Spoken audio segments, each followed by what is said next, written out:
You began to plant the seed in people's minds. But I think in the process, you did create a media image of me that's far beyond, the reality of me. And this craving, this awful, raging, eating feeling inside. I could feel it consuming my insides. It was overwhelming me. Hello again, guys. Welcome to Serial Killing, a podcast. My name is Elissa Kerrill, and I am the host, writer, editor, all the things. And over here, we talk about all manner of true crime at this point. But we also get the whole picture to fully explore the nature versus nurture aspect of people who commit these horrible crimes. If that's your kink, then subscribe on Spotify or Patreon or YouTube. They get early access, they get 0 ads. Or just follow and listen because the listens do add up. So thank you. Oh, and I've been really loving all of the comments that you guys are leaving me as of late under the podcast or on the gram or on the Facebook group. You guys are cracking me up. So let's get into it. Today's podcast will be on Armin Meiwes, I believe is how that's pronounced, labeled the Rotenburg Cannibal. So clearly, this is going to be a touchy subject and will be considered graphic and possibly triggering. And that's not just to satisfy the algorithms. I'm saying that quite plainly. So we're just going to get into it, right? Armin was born on December 1st, making him a Sagittarius in 1961 in Kassel, Germany. So as we do, let's get into some history for that time. And what a time it was, guys. The Cold War and the space race were quite big this year. John F. Kennedy became the president of the United States this year, the famous JFK. The Soviets put the first human in space, and East Germany began building the Berlin Wall. And speaking of JFK, we had the very close call, the Bay of Pigs invasion of Cuba situation this year. This year, troops were being gathered for the very near future Vietnam War.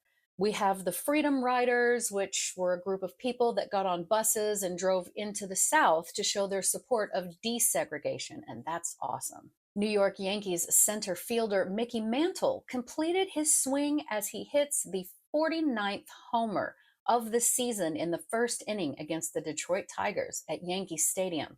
Also this year in Seattle, Washington, the Space Needle. It was being constructed for the next year's World Fair. Some other notable names born this year are Boy George, Michael J. Fox, Eddie Murphy, Julia Louis-Dreyfus, Woody Harrelson, Ricky Gervais. It's actually a pretty impressive list. So Armin was born to parents Detlef and Waltraud Meiwes, I believe is how that's pronounced. Mother, we're going to call her because her name is crazy, already had 2 boys from a previous relationship. And it was said that she was just at 40 years old when she met apparently 21-year-old Detlef, who was a police officer. At least that's what I read. And then it was implied that she got pregnant to try to trap Detlef, but there were 2 older brothers. That's the point. Armin was the only child between his parents. 2 sources commented on how his older half-brothers lived in the home with them, and I didn't immediately find out why their biological father was not in the picture. Detlef was described as stern and cold, a bit distant. Waltraud was described by Armin himself as an overbearing and dominant mother. And so a picture begins to be painted of his very early childhood. We get that first faint sort of, wash of a picture, right? And I couldn't really find any detailed information about his very, very early years, which lends one to believe that it was at least average. Nothing concerning, right? He had 2 older half-brothers around, both parents in the home. So a few sources varied on the exact age, but the biggest percentage said that when he was 8 years old, his father abandoned the family. Now, I don't know what the cause of it was or what his motivating factor was, but he just left, and his 2 half-brothers left as well, Armin's. So still, as a fairly young child, he went from a sort of, full-sized family. He was being the youngest, 4 older people to play with him, to tend to him, to pay attention to him, just reduced down to him and his mother. And we already know she was described as domineering. And this became one of the core shifts in his mind that altered his path, so to speak. Armin would later say himself that the loneliness was intense, and in the same vein, he was also now expected to be the man of the house. It was also noted that he never had any contact with his father or his two brothers either. And his mother had been abandoned too. Let's not forget. I mean, no matter what's going on with her, she was abandoned too. So her personality stiffened even more. She would embarrass young Armand loudly while they were out in public, disciplining him out in the open for all to hear. She also began regularly beating him, so there is that. Now, it was said that the family, prior to the father and the brothers leaving, owned a large, half timbered manor house that had no less than 36 bedrooms. Huge. The home was situated on the edge of a town in a park like garden with big trees. And now it was up to him and his mother to maintain. And because his father had emptied the bank accounts, well, he had left them with nothing but that house. Shortly after this, his grandmother passed away, which was another huge setback.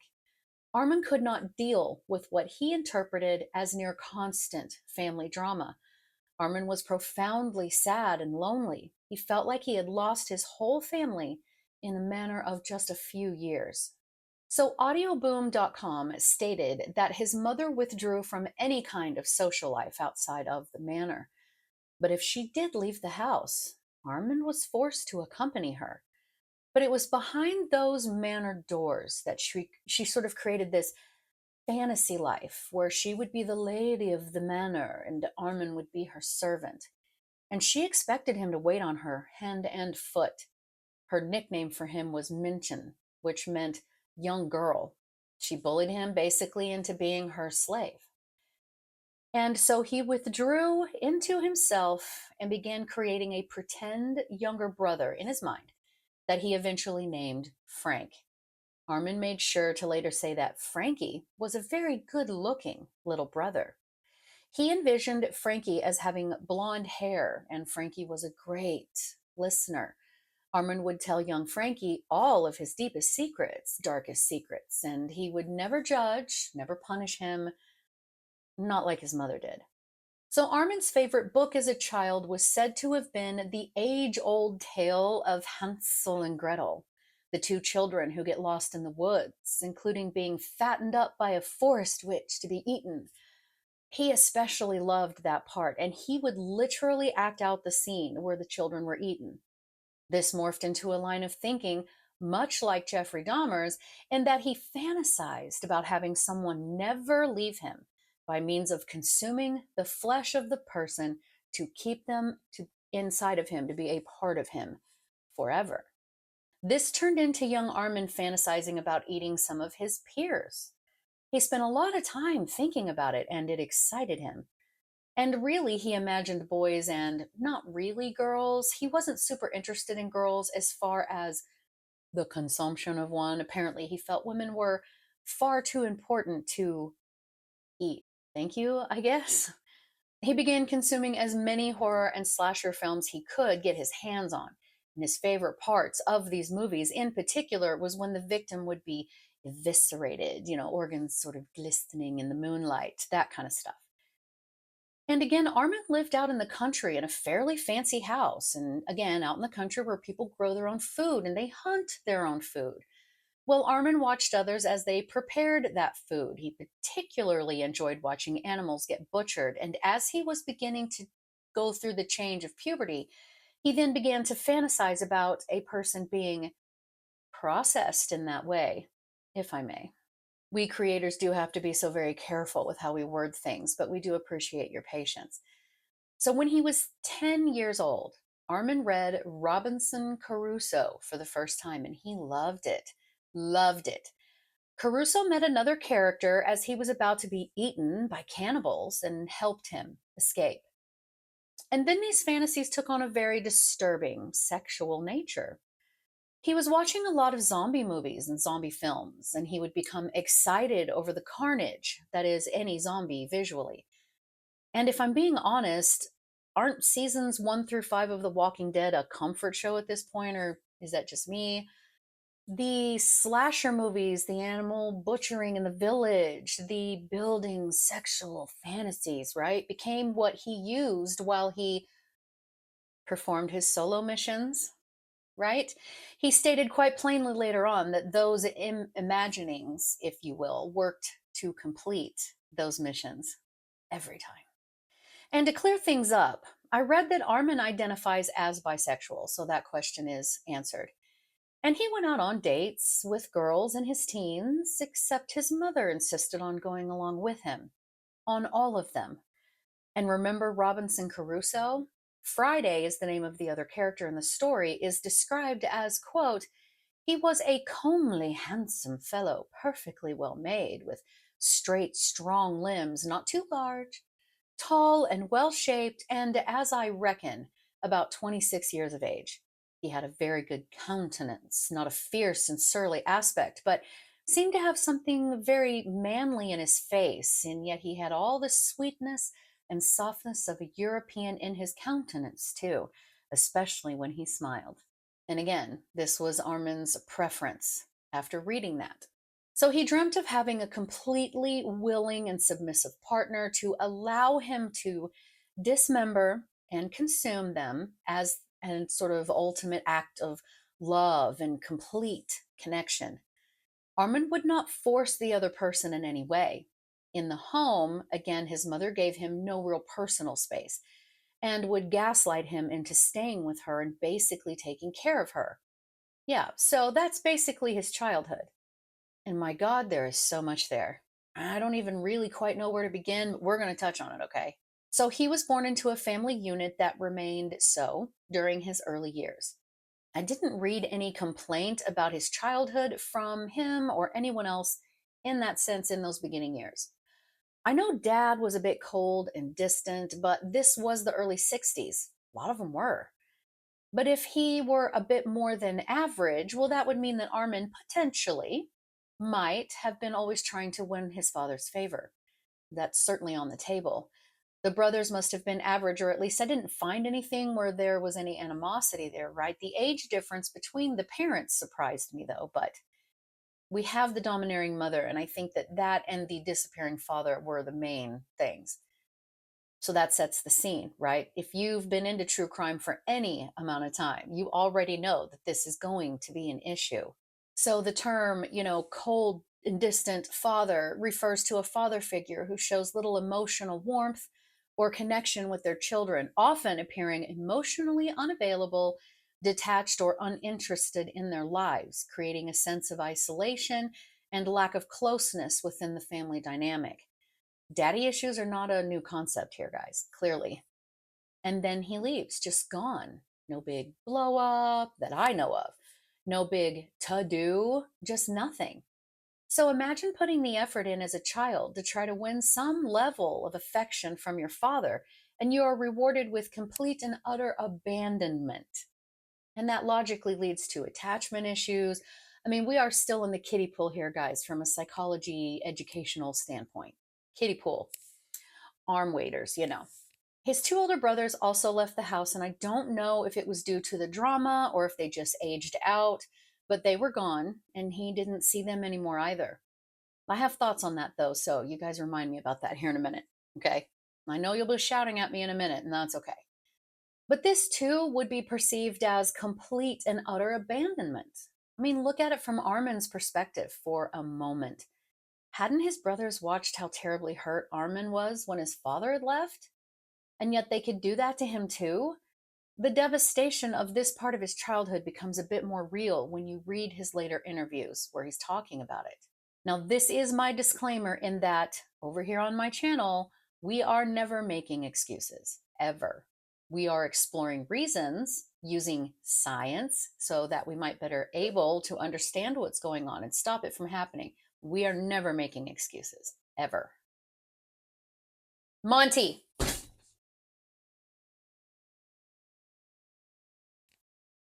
But I wanted to make sure you understood that at just 8 years old, that is a whole lot for a little boy to try to find, to process, actually. And all the while, mom is in the back of his mind, pulling the strings and controlling nearly every aspect of his existence, right? And we know mom was showing some serious cluster B behaviors.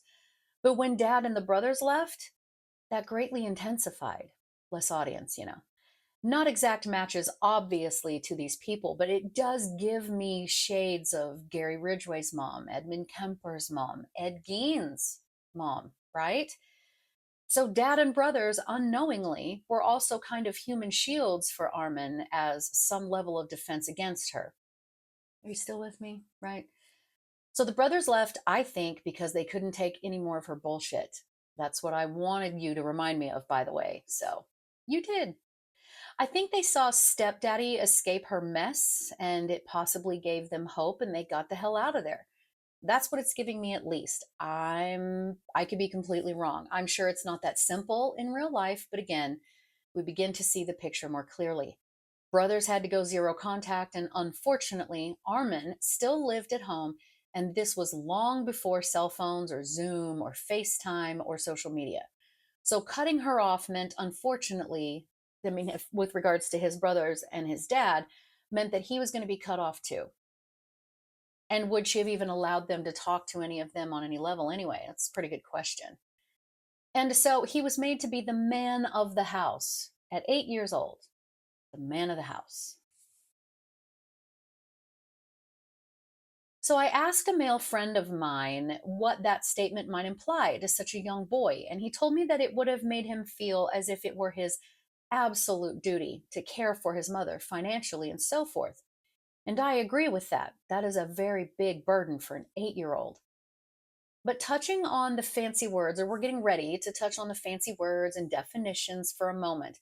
But when a son is made to feel like the man of the house, end quotes, he feels he has now been given significant responsibility and expected to act like an adult, often due to a situation where the father figure is absent or unable to fill that role, putting undue pressure on the boy to take on emotional and sometimes financial burdens beyond his age, which can be harmful to his development and mental health.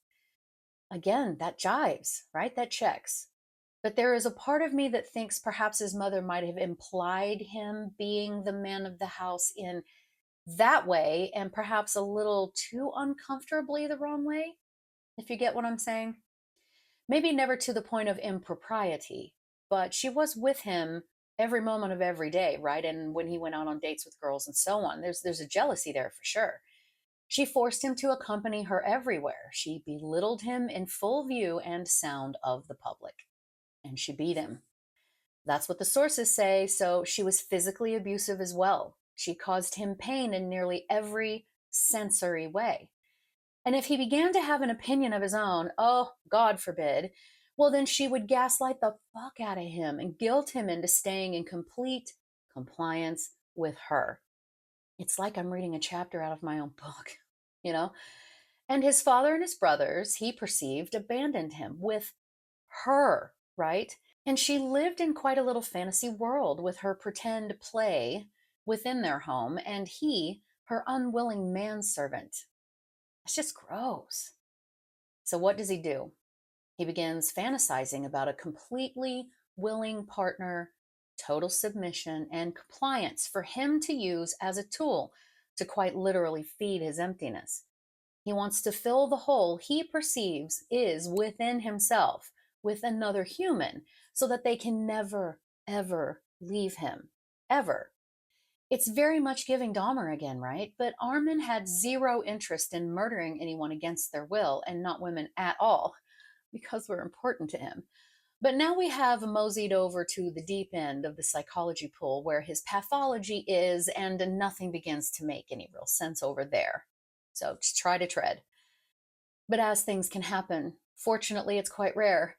His sexuality got mixed up in this very askewed way of thinking about cannibalism. It's a recipe for disaster for sure. So, what did Armin do? Well, he joined the German army after high school, and I didn't read where there were any problems. Most sources at least commented in passing that he kind of enjoyed being in the army. And we can see that that could very well be the case. I mean, imagine all of that camaraderie and never being alone, really ever. And this is also when he began to question whether or not he was completely straight. He was admittedly attracted to some men. He had been out on some dates with women, but nothing had really came of them. There had been one girl that he had rather liked, but she broke it off, and who would blame her, right? His mother met them all, and none passed the test. To her, Armin was just the most, to his mother, I should say, Armin was the most eligible bachelor around. So he stayed in the military for something like 12 years, wanting it to be his career. But of course, mother's presence came back into his main focus. She was aging and dying. She actually needed his help. And in those 12 years, he had been given something to really focus on. His mind was nearly always occupied. He thought the cannibalistic fantasies had actually faded or gone completely, but that was not the case. He had just been busy, right? But his focus was then disrupted. He became distracted. He was drinking and driving. And I read he was in a couple of car accidents whilst under the influence. And so his military career came to an end. And he suddenly had a lot more free time to be in his head. And predictably, the fantasies came back, as they do. He's still living at home, guys, and so his mindset fell right back into its old coping mechanisms and familiar habits. So try to remember, guys, he was in the military for 12 years. So in 1999, when Armin was 38 years old, having lived this life for many, many years, his mother died. She had been 77 years old. She left everything to her son, of course, and this included the manor or the house. And it was said that he stayed living in it, even leaving all of her odd decor and furniture around. It was very reminiscent of Ed Gein after his mother died. You see what I'm saying? They both were utterly devoted to their mothers. Just before his mother had died, he recognized that PCs, or personal computers, were really becoming a thing. So he learned how to become a computer technician, and he was really pretty good at it. So he kept a small circle of regular customers, and he really kind of did okay for himself. And when his mother died, that didn't change. He began socializing a bit, and I even read that he babysat for some friends. I don't know, again, just like Gein. In fact, according to Stampf and Brown, he reportedly constructed a shrine to her, his mother, in the house, complete with a plastic mannequin that he would lay on a pillow each night. He liked to wear her clothing and mimic her higher pitched voice so as to not feel so lonely. He was devastated by her death and kept the house arranged exactly as she had. Ed Gein did the same thing, but just with his mother's bedroom only, not the whole house. But again, he wasn't having to tend to her every need now, and the internet was becoming a whole thing. And so he started entering forums and chat rooms, except he found something he hadn't expected to: a community where cannibalistic fantasies were not only accepted, but openly discussed. Where had this been his whole life, right? When you find your tribe, it really is rather exciting. Well, except not the whole cannibalism thing, right? So all of the fantasies came flooding back. He also developed quite the affection for internet porn, as did most everyone. And where there's a kink, there's a video or photo that exists for it, I assure you. He signed up for a website called Cannibal Cafe. The site was www.necrobabes.com, though that site is no more, I assure you.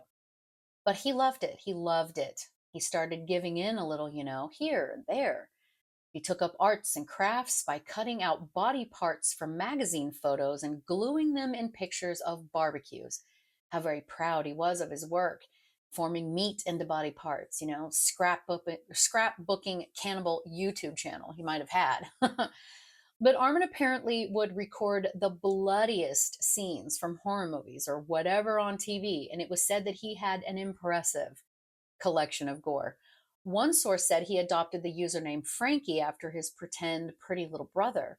He learned Photoshop, he manipulated photos, all the things, right? But he got to where pretending just wasn't going to cut it any longer. His fetish was very specific. He wanted meat from a male person that he would also personally know and liked, who would also voluntarily give themselves up for the slaughter. Then he wanted the process He wanted to process the body, the dismemberment and slicing, what was really going to, what he thought, get him off. Yeah, I've given up all hope for any monetization for this episode. Share, keep watching. So according to Audio Boom, again, quote, Armin renovated the interior of the old house, but he didn't do a fantastic job. Some rooms were left half fixed, others gutted and never completed. In a section of the house that none of his friends ever saw, he built a slaughter room. There was a meat hook in the ceiling and a plastic covered table for butchering process. To make the fantasy more complete, he made human heads from paper mache and hung them from the ceiling. He also hooked mannequin legs on the meat hook, dangling down from the ceiling. End quote. He let it build, and he gave into it a little more and a little more until he decided he had to shoot his shot. Armin decided to place an ad on the forum on the Cannibal Cafe site, which said, quote, are you between the ages of 18 and 25 years old, average built and healthy? Is your desire to end your life, die doing something meaningful? Then come to me. I will slaughter you and use your body to make delicious schnitzel and steaks. Interested? Then kindly apply, stating your age, height, and weight, and preferably send a photo to Frankie. And believe it or not, he got responses, but none of them were a good fit. So he updated the age range to 18 to 30 instead of 18 to 25, and the responses came in quickly. Now, I read he had actually had well over 200 replies. He was so excited, but now he had to go through the process of filtering and processing to see if there were actually any real opportunities. Some examples of real replies are, quote, hello, Frankie. I've been looking for a seasoned butcher for some time. Who could slaughter me and let me bleed out? If you're interested, here's my email address. And here's another one. Dear Frankie, I have been looking for an experienced butcher who stuns me like a cop with a nail gun and then lets it bleed and bleed. When do you have time for it? But then that's when he replied back to, and he said, I hope I can cut you up soon. Tell me more about yourself. This guy was a chef, and they got as far as him being in Armin's house in his Dexter-like kill room, and the chef changed his mind. And Armin, of course, would let him go because if the person was not fully willing, then it wasn't appealing. They had to want him to consume them. And there were others too, but all chickened out, which again was fine. And then Armin saw an ad that read, quote, I offer to let myself be eaten alive. Who really wants it? Needs a genuine victim. No slaughter, but you can eat me. End quote. So who was this? Well, his name was Bernd Brands. Some places called him Bernard. I'm going to say Bernd. He was a 43-year-old engineer from Berlin, still older than 30, but the ad intrigued Armin, and so he reached out. So the two began communicating through emails, and remember, this is now 2001, and they found that they were surprisingly similar. Both considered themselves bisexual, both had perfectly respectable jobs, all the things. Okay, so now Burns' fantasy was that he wanted his penis removed by someone else, and for he and that person to share the cooked hot dog, forgive me, together, as in consume it. Bernd was a masochist. He loved the feeling of pain. Couldn't be me, but it is fascinating to me, I assure you. Humans are so conditioned to retreat from pain as quickly as possible, and yet masochists purposefully seek it out. It's just really interesting to me. I wish I could interview some that were like true masochists. Hey, if that's interesting, let me know. No judgment, of course, right? But people in his inner circle from a certain social group, they all knew that he was into pain. Burns was. He had fantasized about a male biting his unit, right? So he and Armin began exchanging nudes, and they liked what they saw, and they began an evening to plan an evening together. They discussed what they planned to do quite often, so that the exact steps were nearly second nature. During this time, Bernd began getting his affairs in order. He sold his car, and he had his will amended. He wiped his computer of everything so no one would be able to see him and Armin's conversations or anything. Bernd got up on the morning of March 9th, 2011. He had taken the day off from work, telling them that he had to attend to a personal matter, right? He told his live-in partner, Renee, which I think was a man, that he had to travel to work, which was not unheard of, so that seemed on the up and up.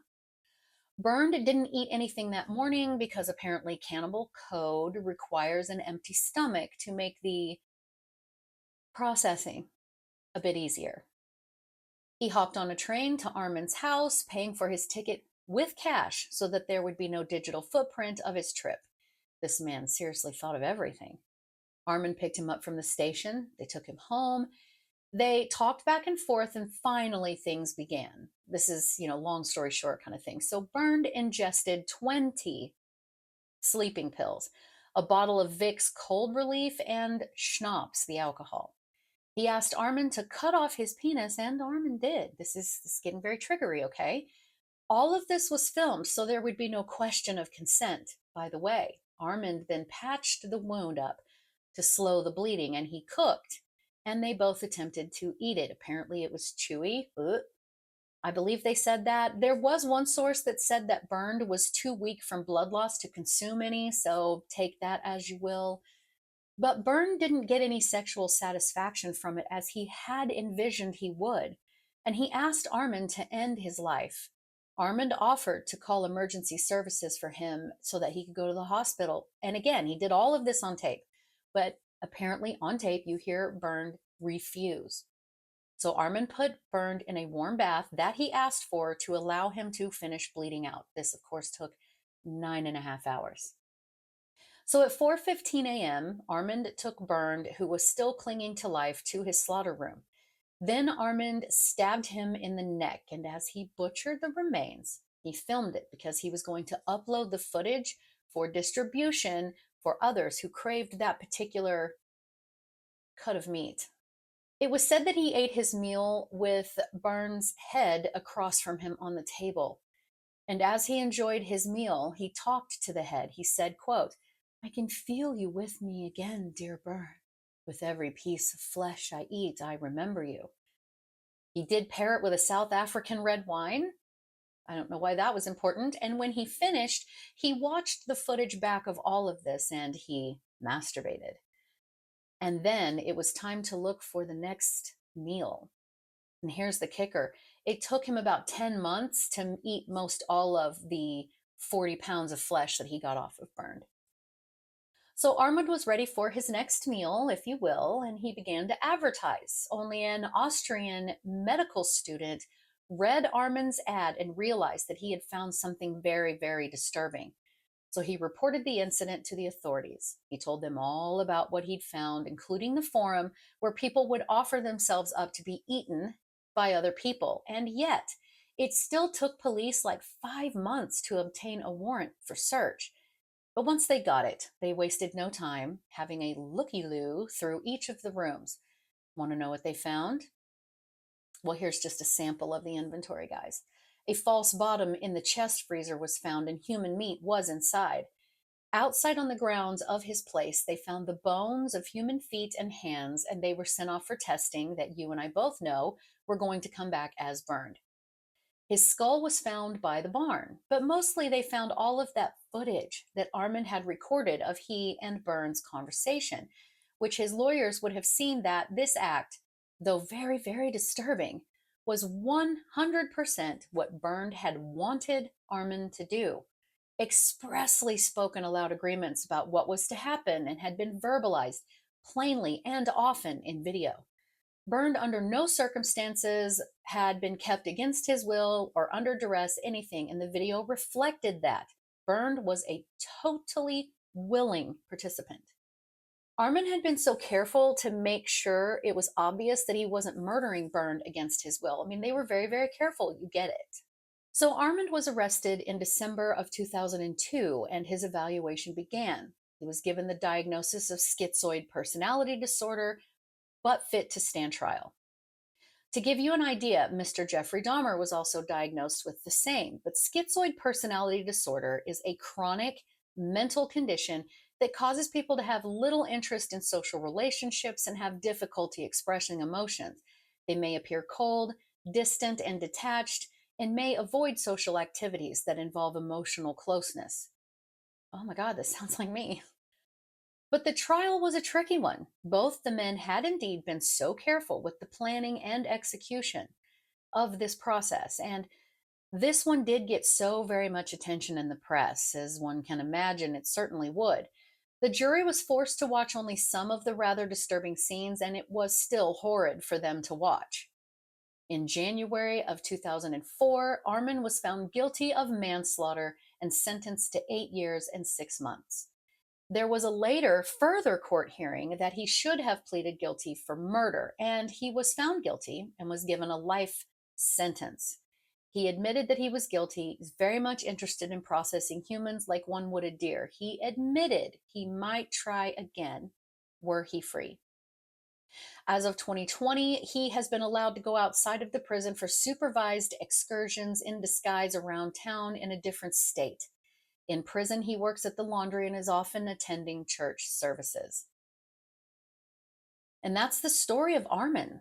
The things that stand out for me are the Robinson Crusoe description of the man and how Armin had loved the idea of a good-looking, very well-built and proportionate man who was completely compliant, and then all of a sudden, that is exactly how Dahmer described his victims in his fantasies that spilled over into his real life. And Jeffrey also had schizoid features at the very least.